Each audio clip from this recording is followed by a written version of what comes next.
Os Arquivos Epstein, uma investigação documental. Em 30 de janeiro de 2026, o Departamento de Justiça dos EUA divulgou mais de 3 milhões de páginas de documentos relacionados a Jeffrey Epstein. Isto é o que eles revelaram. Jeffrey Edward Epstein nasceu em 20 de janeiro de 1953, no Brooklyn, Nova York. Criado em um lar de classe média no bairro de Seagate, perto de Coney Island, ele era o mais velho de 2 filhos. Seu pai, Seymour, trabalhava como zelador para o Departamento de Parques e Recreação da cidade de Nova York. Sua mãe, Pauline, trabalhava meio período como assistente escolar. Epstein demonstrou aptidão excepcional em matemática desde tenra idade. Ele frequentou a Lafayette High School, no Brooklyn, graduando-se aos 16 anos depois de pular 2 séries. Ele frequentou brevemente a Cooper Union e mais tarde a Universidade de Nova York no início dos anos 1970, mas nunca completou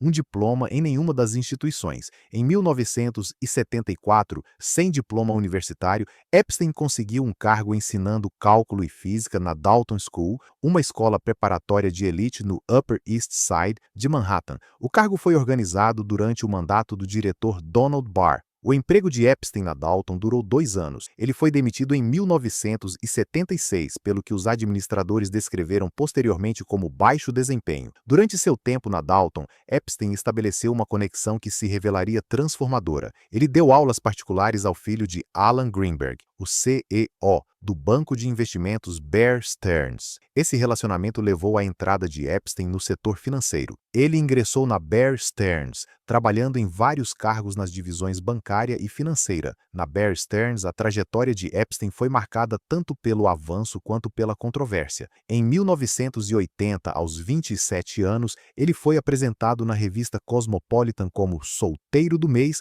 e foi nomeado sócio limitado da firma. No entanto, em 1981, a Bear Stearns conduziu uma investigação interna sobre se as ações de Epstein haviam violado os regulamentos da Securities and Exchange Commission. Ele foi suspenso e multado, embora tenha negado qualquer irregularidade e alegado estar profundamente ofendido pela investigação. Ele subsequentemente deixou a firma. Após sua saída da Bear Stearns, Epstein passou a gerenciar riqueza para indivíduos de patrimônio líquido ultra alto. Em meados da década de 1980, ele havia se posicionado como o que alguns associados descreviam como um caçador de recompensas, que recuperava dinheiro roubado para os ricos. Em 1987, ele começou a gerenciar a fortuna de Leslie Wexner, fundador e CEO da L Brands, a empresa-mãe da Victoria's Secret. Esse relacionamento tornou-se a base da riqueza de Epstein. Wexner declarou posteriormente que quando Epstein era seu gerente de dinheiro pessoal,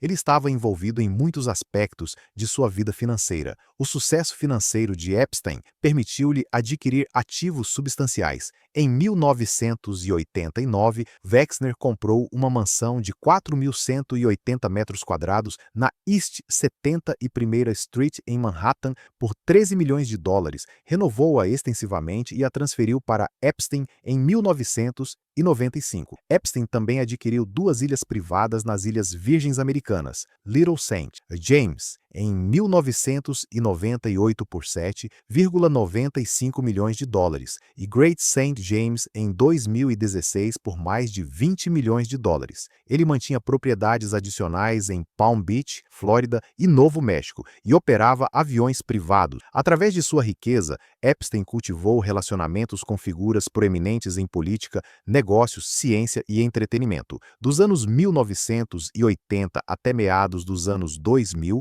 ele socializou com indivíduos, incluindo os ex-presidentes Bill Clinton e Donald Trump, o cofundador da Microsoft Bill Gates e membros da família real britânica. Ele fundou a Jeffrey Epstein VI Foundation, que doou milhões a instituições, incluindo a Universidade de Harvard, supostamente apoiando pesquisas científicas e educação. Em 18 de novembro de 2025, a Câmara dos Representantes dos EUA votou 427-1 para aprovar a Lei de Transparência dos Arquivos Epstein. E o representante republicano Clay Higgins deu único voto contrário. No dia seguinte, o Senado aprovou a legislação por consentimento unânime. O presidente Donald Trump assinou o projeto de lei em 19 de novembro de 2025. A lei ordenava que o procurador-geral divulgasse todos os registros não classificados, documentos, comunicações e materiais de investigação em posse do Departamento de Justiça relacionados a Jeffrey Epstein e Ghislaine Maxwell dentro de 30 dias.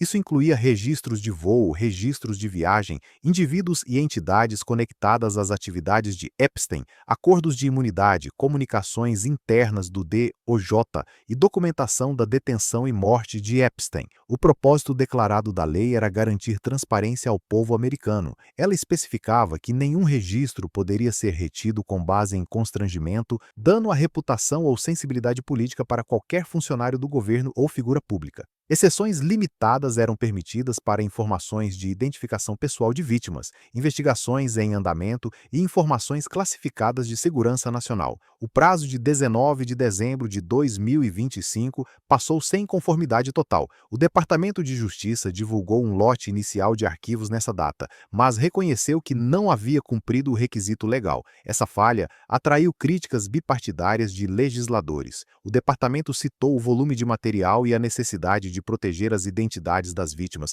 como razões para a divulgação atrasada. Em 30 de janeiro de 2026, o procurador-geral adjunto Todd Blanche anunciou em uma conferência de imprensa que o Departamento de Justiça estava divulgando mais de 3 milhões de páginas adicionais de documentos, juntamente com mais de 2.000 vídeos e 180 mil imagens. Combinado com divulgações anteriores, isso trouxe a produção total para aproximadamente 3,5 milhões de páginas. Blanche declarou que a divulgação marcava a conformidade do departamento com a Lei de Transparência dos Arquivos Epstein e representava a conclusão de um processo abrangente de identificação e revisão de documentos. Os materiais divulgados foram coletados de 5 fontes principais: os casos da Flórida e Nova York contra Epstein, o caso de Nova York contra Maxwell, os casos de Nova York investigando a morte de Epstein, o caso da Flórida investigando um ex-mordomo de Epstein, múltiplas investigações do FBI e a investigação do Office of Inspector General sobre a morte de Epstein. A procuradora-geral Pam Bondi e Blanche informaram o Congresso em uma carta datada de 30 de janeiro que mais de 500 advogados e revisores haviam participado da revisão de documentos. A divulgação gerou imediatamente controvérsia significativa. O acesso à biblioteca Epstein do Departamento de Justiça exigia que os visitantes confirmassem ter pelo menos 18 anos devido à inclusão de materiais sexualmente explícitos. O departamento declarou que havia redigido rostos de mulheres que apareciam em vídeos e imagens pornográficas para proteger as identidades de vítimas potenciais. Dentro de 48 horas após a divulgação, advogados das vítimas de Epstein expressaram preocupações urgentes. Os advogados Brittany Henderson e Brad Edwards, representando mais de 200 vítimas presumidas, enviaram uma carta datada de domingo, 1º de fevereiro de 2026, aos juízes distritais dos EUA Richard Berman e Paul Engelmeyer. A carta relatou milhares de falhas de redação, afetando quase 100 sobreviventes individuais. Os advogados citaram exemplos específicos, incluindo o nome de uma vítima menor, aparecendo 20 vezes em um único documento com apenas 3 instâncias redigidas, e um e-mail listando 32 vítimas menores de idade com apenas um nome redigido e 31 deixados visíveis. Os advogados caracterizaram as falhas como constituindo uma emergência em desenvolvimento e solicitaram intervenção judicial imediata. Em 5 de fevereiro de 2026, o Departamento de Justiça havia suspendido temporariamente o acesso à biblioteca Epstein enquanto avaliava os problemas. Em 7 de fevereiro, o departamento emitiu uma declaração de que estava conduzindo uma revisão abrangente e trabalhando para corrigir todas as falhas de redação identificadas. Nas semanas seguintes, o departamento divulgou versões revisadas de vários documentos com redações adicionais. No entanto, os advogados das vítimas continuaram relatando novas falhas nas versões revisadas. Os arquivos divulgados em janeiro de 2026 continham vários tipos de materiais. Os arquivos incluíam registros de voo detalhados dos jatos privados de Epstein ao longo de mais de 2 décadas. Esses registros documentavam centenas de viagens e identificavam milhares de passageiros. Os registros mostravam viagens para várias propriedades de Epstein, incluindo sua ilha Little St. James, sua propriedade em Palm Beach e sua residência em Manhattan. E os registros em si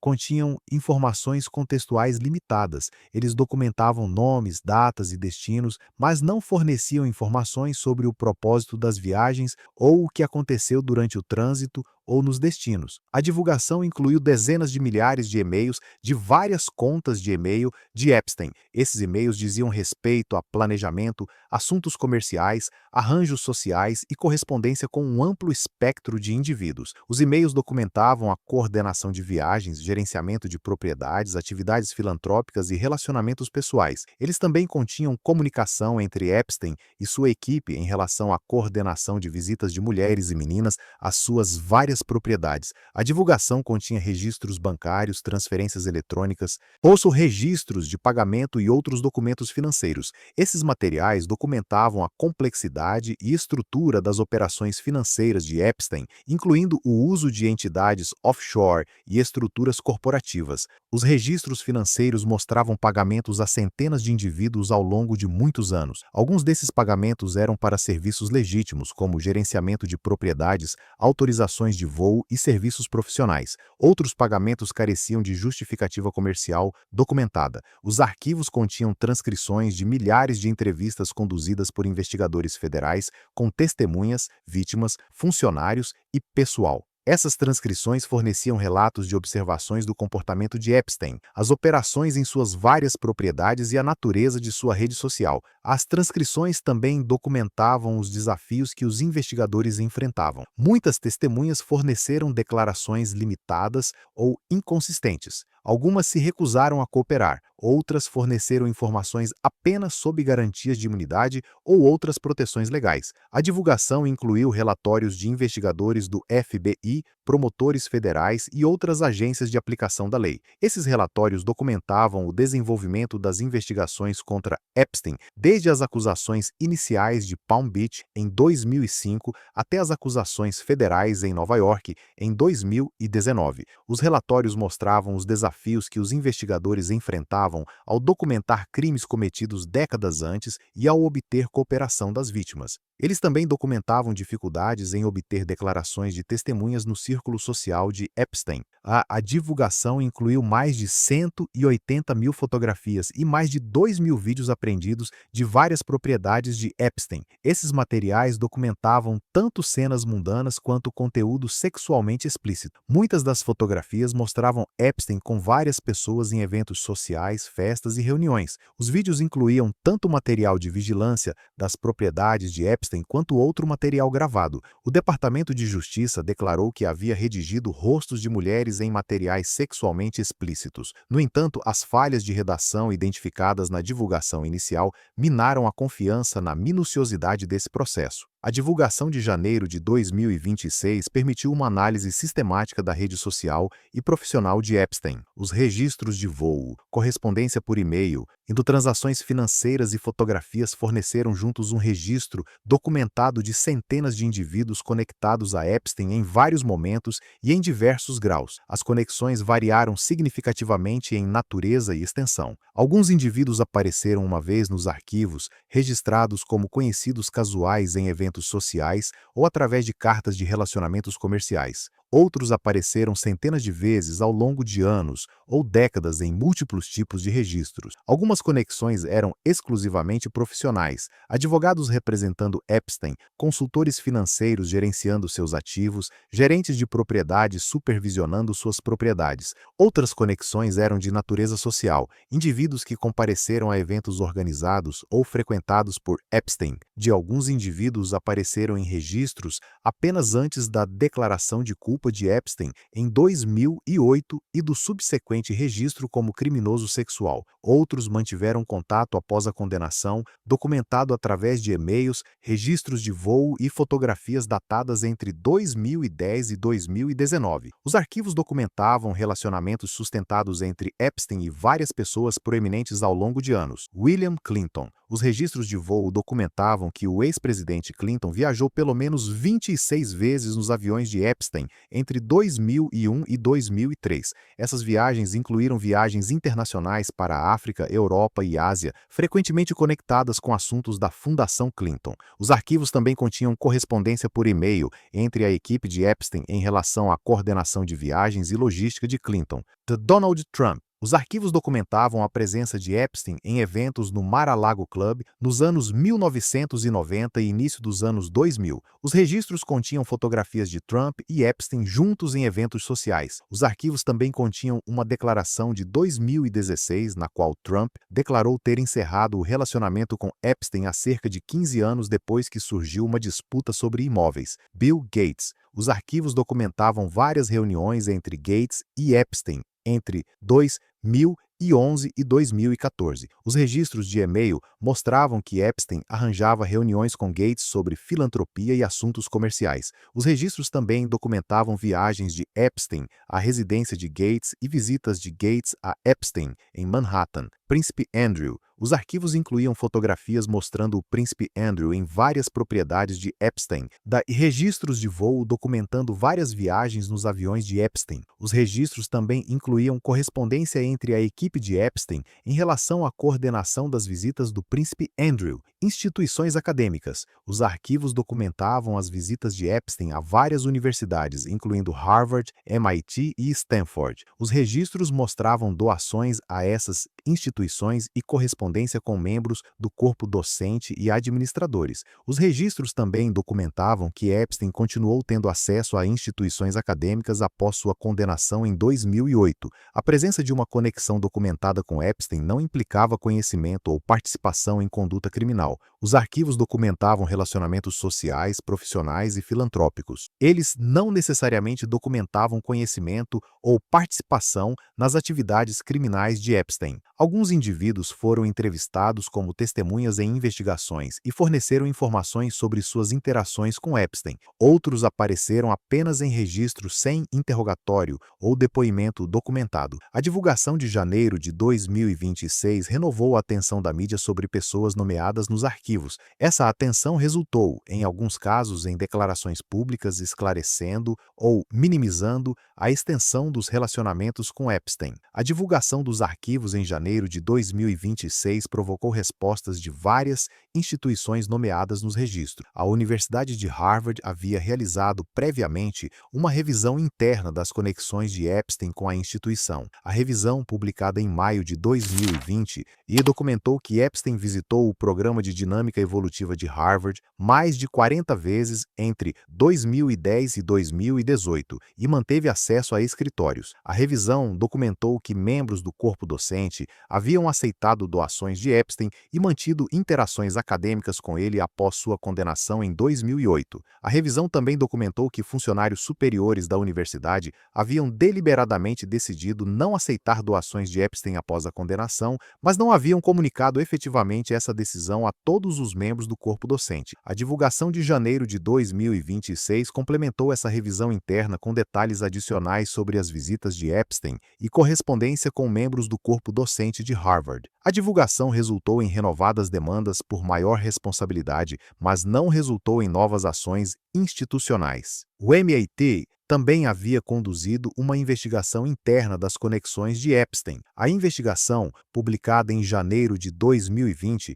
documentou que o MIT havia recebido aproximadamente $800 mil de Epstein entre 2002 e 2017, incluindo doações após sua condenação em 2008. A investigação documentou que funcionários superiores do MIT sabiam que Epstein era um criminoso sexual registrado quando aceitaram doações dele. A investigação também documentou esforços para ocultar a fonte de algumas doações para evitar escrutínio público. A divulgação de janeiro de 2026 forneceu documentação adicional do relacionamento do MIT com Epstein, incluindo correspondência por e-mail, mostrando a coordenação de doações e visitas. A divulgação resultou em mais renúncias de funcionários do MIT que haviam interagido com Epstein no passado, e a divulgação de janeiro de 2026 documentou as conexões de Epstein com várias outras instituições acadêmicas e filantrópicas. Essas instituições responderam de várias maneiras.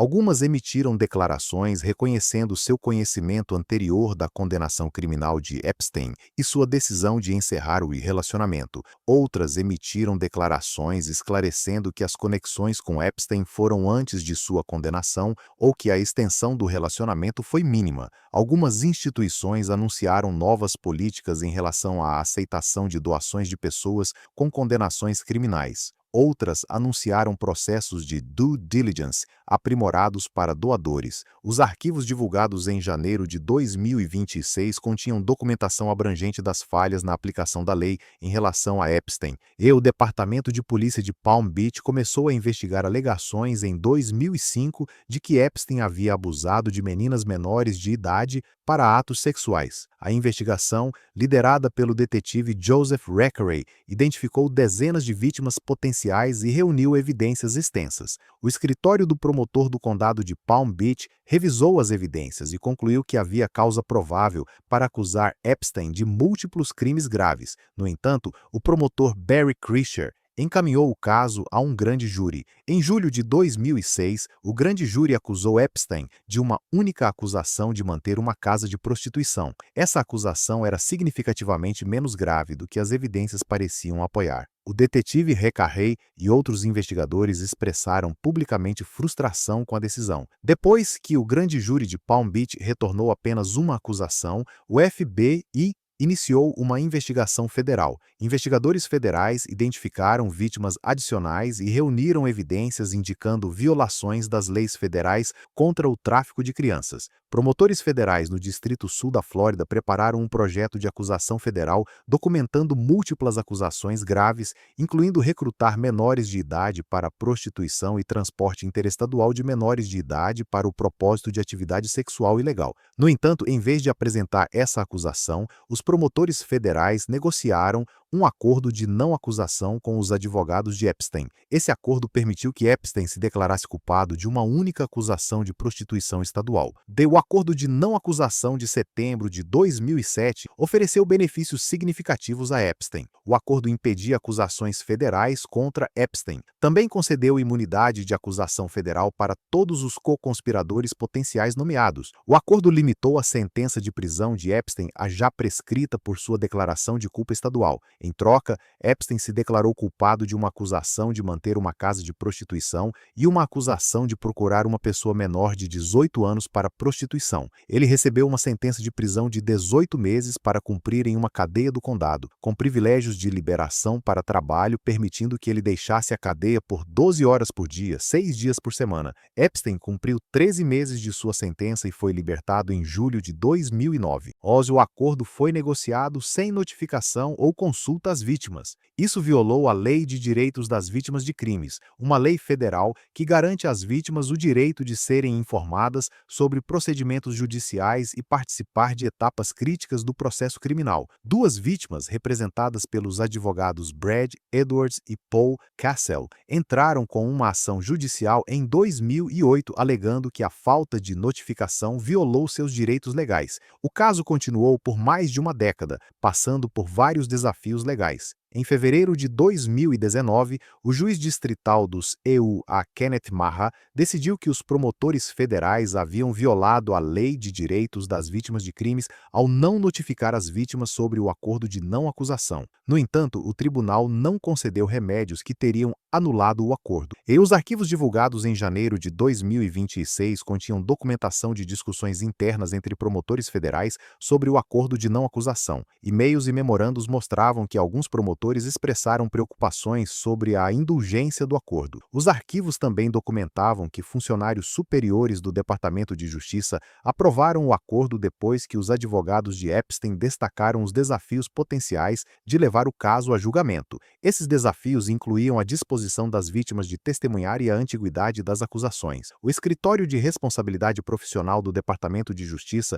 conduziu uma revisão em 2020 do tratamento do caso pelos promotores federais. A revisão concluiu que o acordo representava julgamento ruim, mas não má conduta que justificaria a ação disciplinar. Em 6 de julho de 2019, Jeffrey Epstein foi preso no aeroporto de Teterboro, em Nova Jersey, ao retornar de Paris. Promotores federais no Distrito Sul de Nova York apresentaram uma acusação acusando Epstein de tráfico sexual de menores e conspiração para traficar sexualmente menores. A acusação foi baseada em conduta que ocorreu entre 2002 e 2005. Os promotores federais de Nova York argumentaram que não estavam vinculados pelo acordo de não acusação do Distrito Sul da Flórida, porque esse acordo vinculava apenas promotores federais naquele distrito. Os promotores solicitaram que Epstein fosse detido antes do julgamento. Eles argumentaram que Epstein representava um grave risco de fuga devido a seus extensos recursos financeiros, seus aviões privados e suas conexões internacionais.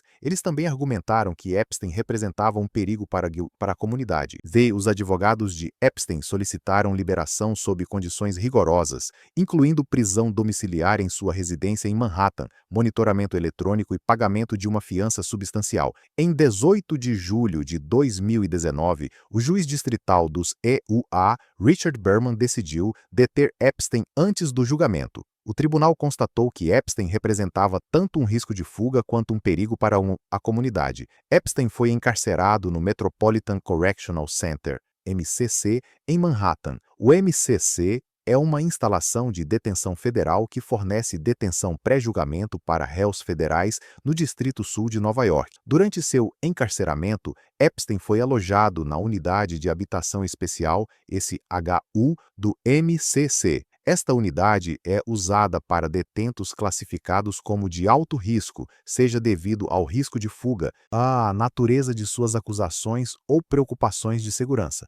O protocolo do Bureau of Prisons exige que os detentos na SHU sejam alojados com um companheiro de cela, a menos que circunstâncias específicas justifiquem confinamento solitário. Apesar dessa diretriz, Epstein foi alojado sozinho por períodos significativos. Em 23 de julho de 2019, Epstein foi encontrado em sua cela com lesões no pescoço. A equipe da prisão o transferiu para o hospital. Após seu retorno ao MCC, Epstein foi colocado sob vigilância de suicídio. A vigilância de suicídio incluía monitoramento contínuo pela equipe psicológica, remoção de itens potencialmente perigosos de sua cela e privilégios reduzidos. Epstein permaneceu sob vigilância de suicídio por 6 dias. Em 29 de julho de 2019, um psicólogo do Bureau of Prisons avaliou Epstein e concluiu que ele não representava mais um risco agudo de suicídio. A vigilância de suicídio foi descontinuada. Epstein foi devolvido à população geral da SHU. Em 10 de agosto de 2019,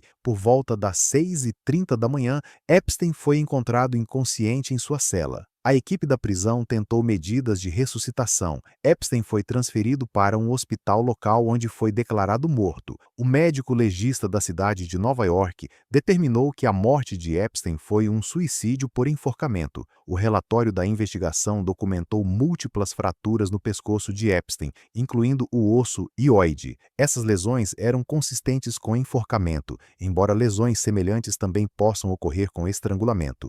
A morte de Epstein imediatamente encerrou o procedimento criminal federal contra ele. Em 29 de agosto de 2019, o juiz Berman rejeitou a acusação contra Epstein, embora tenha observado que a rejeição reconhecia a morte de Epstein, não a inocência. As circunstâncias da morte de Epstein geraram imediatamente escrutínio público significativo. Vários fatores contribuíram para as questões. O MCC havia falhado em designar um companheiro de cela para Epstein, apesar das diretrizes que o exigiam. Os 2 guardas designados para monitorar o andar de Epstein haviam falhado em realizar verificações de bem-estar obrigatórias de 30 minutos, por aproximadamente 8 horas antes da morte de Epstein. A vigilância por vídeo do andar onde a cela de Epstein estava localizada havia falhado em capturar a noite de sua morte. E essas falhas levaram à especulação extensa sobre a morte de Epstein. Pesquisas mostraram que porcentagens significativas do público americano duvidavam da determinação oficial de suicídio.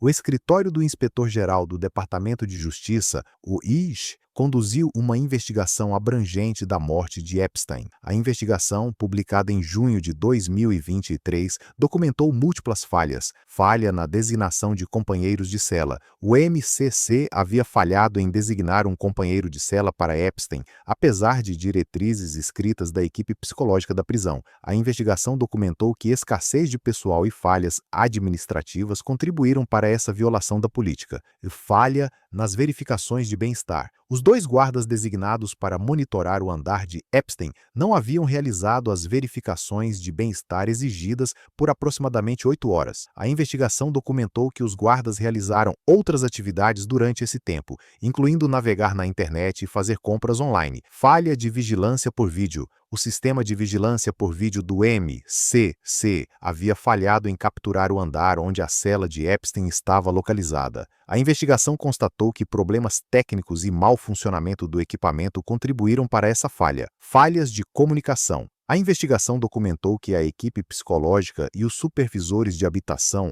não comunicaram efetivamente sobre as necessidades e o status de Epstein. Isso contribuiu para falhas em designar um companheiro de cela e fornecer monitoramento apropriado. A investigação do OIG concluiu que essas falhas haviam permitido o suicídio de Epstein, mas não encontrou evidências de conduta criminal ou conspiração entre a equipe da prisão. O Departamento de Justiça apresentou acusações contra os dois guardas que monitoravam o andar de Epstein. Os guardas foram acusados de falsificação de registros e conspiração para cometer falsificação de registros. As acusações documentavam que os guardas haviam criado registros falsos após a morte de Epstein, sugerindo que haviam realizado as verificações de bem-estar exigidas. Os guardas inicialmente se declararam inocentes. Em maio de 2021, o Departamento de Justiça chegou a um acordo com os guardas que retirava as acusações se os guardas completassem 6 meses de serviço comunitário e cooperassem com uma reinvestigação federal. Os guardas cumpriram essas condições e as acusações foram retiradas. Os arquivos divulgados em janeiro de 2026 continham documentação abrangente em relação a Ghislaine Maxwell, colaboradora de longa data e amante de Epstein. Ghislaine Noel Marion Maxwell nasceu em 25 de dezembro de 1961 em Maison Lafitte, França. Ela era a mais jovem de 9 filhos de Elizabeth e Robert Maxwell. Seu pai era um magnata da mídia britânico nascido na Tchecoslováquia e membro do parlamento. Após a morte de Robert Maxwell, em 1991, Ghislaine Maxwell mudou-se para a cidade de Nova York. Ela estabeleceu um relacionamento com Jeffrey Epstein no início dos anos 1990.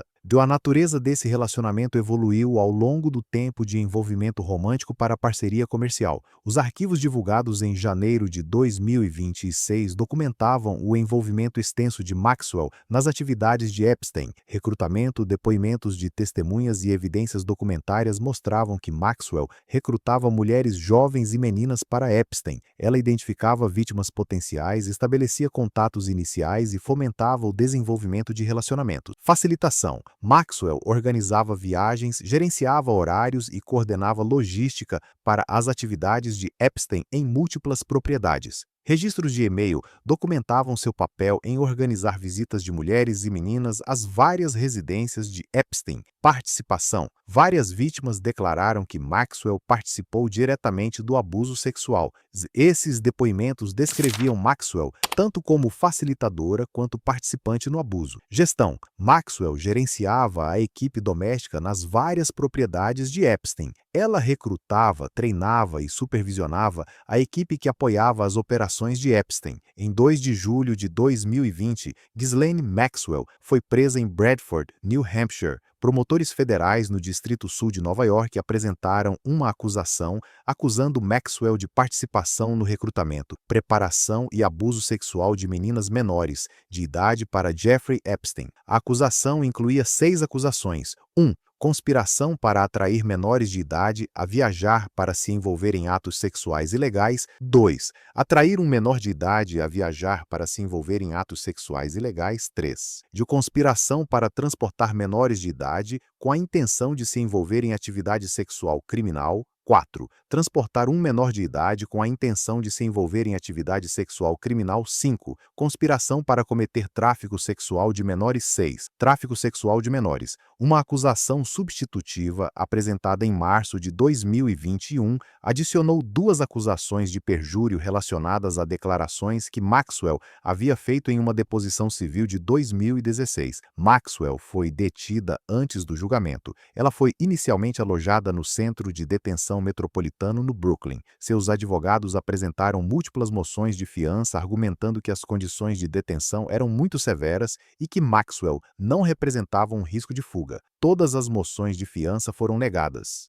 O julgamento de Maxwell começou em 29 de novembro de 2021 no Tribunal Federal em Manhattan. O julgamento durou quase 4 semanas e incluiu depoimentos de 4 mulheres que testemunharam extensamente sobre o abuso que sofreram quando menores de idade por Epstein com a assistência de Maxwell. A acusação apresentou registros de voo, registros financeiros, fotografias e outras evidências documentárias para estabelecer o papel de Maxwell em facilitar os crimes de Epstein. A equipe de defesa de Maxwell argumentou que Maxwell estava sendo injustamente culpada para ocupar o lugar de Epstein após sua morte. Eles caracterizaram os acusadores como pessoas oportunistas buscando compensação. Em 29 de dezembro de 2021, o júri considerou Maxwell culpada em 5 das 6 acusações originais. 1. De conspiração para atrair menores de idade a viajar para se envolver em atos sexuais ilegais, culpada. 2. Atrair um menor de idade a viajar para se envolver em atos sexuais ilegais, não culpada. 3. Conspiração para transportar menores de idade com a intenção de se envolver em atividade sexual criminal, culpada. 4. Transportar um menor de idade com a intenção de se envolver em atividade sexual criminal, culpada. 5. Conspiração para cometer tráfico sexual de menores, culpada. 6. Tráfico sexual de menores, culpada. Em 28 de junho de 2022, a juíza distrital dos EUA, Alison Nathan, sentenciou Maxwell a 20 anos de prisão federal. O tribunal constatou que os crimes de Maxwell foram atrozes e predatórios. O tribunal também constatou que Maxwell havia repetidamente e durante um período de anos minimizado o dano que havia causado. A sentença incluía 5 anos de liberdade supervisionada após cumprir sua sentença de prisão e uma multa de $750 mil. Maxwell está atualmente encarcerada em uma prisão federal em Tallahassee, Flórida. Sua data de libertação projetada é julho de 2037. Os advogados de Maxwell apresentaram múltiplas moções pós-julgamento e apelações. Esses desafios levantaram vários argumentos, incluindo alegações de que a seleção do júri foi falha, que o tribunal admitiu evidências inadequadamente e que a sentença foi excessiva. A partir da divulgação de janeiro de 2026, todas as apelações haviam sido rejeitadas. A condenação e sentença de Maxwell permanecem em vigor. Além dos procedimentos criminais, a conduta de Epstein gerou litígios civis extensos. Após a morte de Epstein, seus patrimônios estabeleceram o Programa de Compensação para Vítimas de Epstein. O programa foi administrado pela administradora do patrimônio Jordana Feldman e ofereceu compensação a indivíduos que haviam sido abusados por Epstein sem apresentar ações civis. O programa começou a aceitar reivindicações em 25 de junho de 2020. Recebeu reivindicações de mais de 225 indivíduos. O programa avaliou cada reivindicação e ofereceu compensação com base na gravidade do abuso documentado. Os pagamentos do programa variaram significativamente. Algumas vítimas receberam vários milhões de dólares, outras receberam quantias menores. Indivíduos que aceitaram as ofertas do programa renunciaram ao seu direito de apresentar ações civis contra o patrimônio de Epstein. O programa foi concluído em agosto de 2021 após distribuir aproximadamente 135 milhões de dólares aos reclamantes. Múltiplas ações civis foram apresentadas contra indivíduos alegados de terem permitido o abuso de Epstein. Ações contra Ghislaine Maxwell. Antes de sua acusação criminal, Maxwell foi a ré em múltiplas ações civis apresentadas por vítimas de Epstein. Essas ações acusavam Maxwell de agressão, negligência e difamação. Várias dessas ações foram resolvidas fora do tribunal. Ações contra funcionários, vários empregados e associados de Epstein também foram processados. Essas ações acusavam indivíduos de permitir o abuso de Epstein ao coordenar viagens, recrutar vítimas ou ajudar em suas operações. Várias dessas ações foram resolvidas ou rejeitadas. E ações contra corporações. Algumas ações civis visaram corporações que forneciam serviços a Epstein. Essas ações afirmavam que as corporações deveriam ter sabido ou sabiam que estavam apoiando atividades criminais. A maioria dessas ações foi rejeitada por falta de jurisdição ou evidência insuficiente. Virginia Giuffre, uma das vítimas mais proeminentes de Epstein, apresentou uma ação civil contra o príncipe Andrew, duque de York, em agosto de 2021. A ação, apresentada no Distrito Sul de Nova York, acusava o príncipe Andrew de agressão sexual e de infligir intencionalmente angústia emocional. Giuffre afirmou que aos 17 anos foi traficada por Epstein e forçada a realizar atos sexuais com o príncipe Andrew em múltiplos locais, incluindo as residências de Epstein em Manhattan, Little St. James e a residência de Ghislaine Maxwell, em Londres. O príncipe Andrew negou as alegações. Seus advogados apresentaram múltiplas moções para rejeitar a ação. Em fevereiro de 2022, ambas as partes anunciaram que haviam chegado a um acordo. Os termos do acordo não foram divulgados. O príncipe Andrew supostamente pagou a Giuffre uma quantia substancial e emitiu uma declaração de que nunca pretendeu difamá-la. Os arquivos divulgados em janeiro de 2026 documentavam não apenas os crimes e a rede de Epstein, mas também falhas sistêmicas de múltiplas instituições ao longo de décadas. O acordo de não acusação de 2008 representou uma falha documentada da aplicação da lei federal. A decisão da Lei de Direitos das Vítimas de Crimes de 2019 afirmou que os promotores federais haviam violado a lei ao não notificar as vítimas. No entanto, essa constatação legal não forneceu remédios retroativos. O acordo permaneceu executável. A imunidade que concedeu permaneceu em vigor. Os mecanismos legais para contestar ou anular o acordo existiam dentro de limites processuais e substantivos específicos. O Escritório de Responsabilidade Profissional do Departamento de Justiça concluiu que estava dentro da autoridade do procurador dos EUA, constituía julgamento ruim, mas não má conduta profissional. Julgamento ruim não desencadeia sanções, não anula acordos nem restaura opções de acusação, uma vez que a imunidade foi concedida. A discricionariedade promotorial, a autoridade para decidir se, quando e como apresentar acusações é fundamental para o sistema de justiça criminal. No caso de Epstein, essa discricionariedade foi exercida para converter acusações federais potenciais de tráfico sexual em acusações estaduais de prostituição.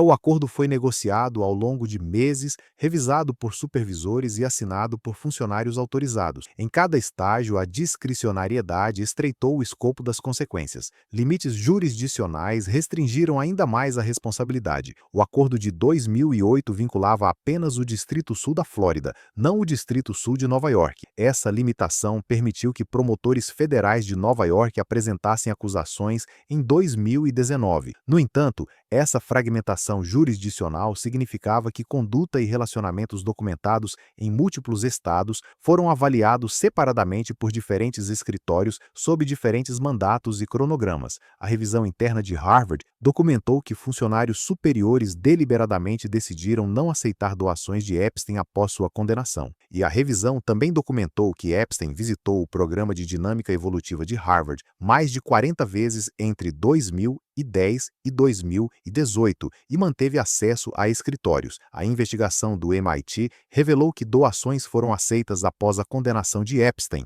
e esforços foram feitos para ocultar sua fonte. Esses fatos provocaram renúncias e revisões de políticas. Não provocaram consequências legais porque nenhuma lei foi violada. Instituições equilibram múltiplos objetivos: captação de recursos, avanço da pesquisa, gestão de reputação, evitação de responsabilidade. Quando esses entram em conflito com a responsabilidade pela conduta passada de doadores, as instituições têm discricionariedade legal. Harvard e MIT exerceram essa discricionariedade continuando relacionamentos com Epstein apesar de sua condenação.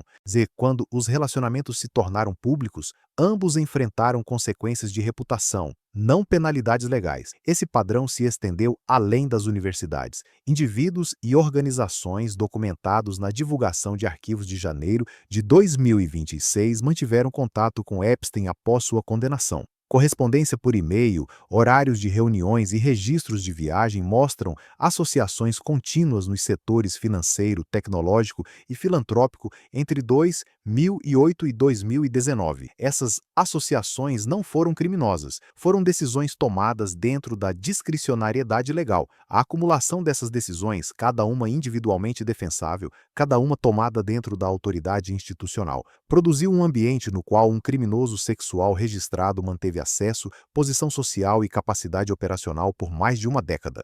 Mecanismos de responsabilidade foram distribuídos entre promotores federais, promotores estaduais, o Bureau of Prisons, administrações universitárias, tribunais civis e supervisão do Congresso. Nenhuma entidade única tinha informações completas ou autoridade abrangente. Promotores federais na Flórida negociaram o acordo de não acusação sem coordenação com promotores de Nova York. O Bureau of Prisons gerenciou a detenção de Epstein no MECC sem comunicação efetiva entre a equipe psicológica e os supervisores de habitação. Universidades tomaram decisões sobre relacionamentos com doadores através de processos internos não visíveis para aplicar a aplicação da lei. Essa fragmentação significava que falhas em um domínio não desencadeavam automaticamente respostas em outros.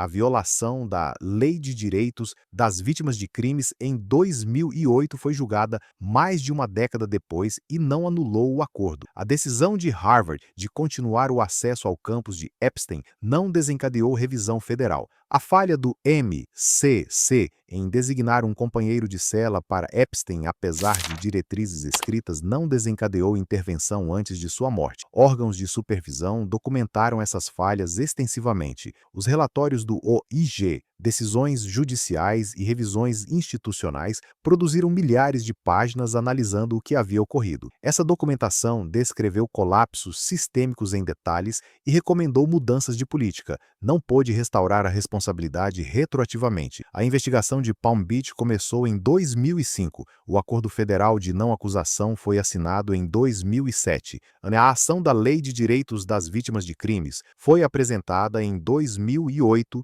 e decidida em 2019. Acusações federais em Nova York foram apresentadas em 2019. Epstein morreu em 2019. O relatório do OIG foi publicado em 2023. A Lei de Transparência dos Arquivos Epstein foi aprovada em 2025. A maior divulgação de documentos ocorreu em 2026. Ao longo dessa linha do tempo, evidências envelheceram, testemunhas ficaram indisponíveis. Cada ano entre investigações iniciais e revisões subsequentes criou distância entre conduta e consequência. O tempo também permitiu complexidade processual, apelações, moções, registros selados, disputas jurisdicionais, processos de descoberta, cada um consumindo meses ou anos. Essa complexidade é inerente a sistemas legais projetados para proteger direito e também isola da responsabilidade quando processos se estendem por décadas. Em 2026, o registro público continha milhões de páginas de documentos, fotografias, vídeos, decisões judiciais, investigações federais, revisões institucionais e depoimentos ao Congresso. O registro documentava a conduta de Epstein, sua rede, conclusões de investigação, decisões de promotores, falhas institucionais e declarações de vítimas.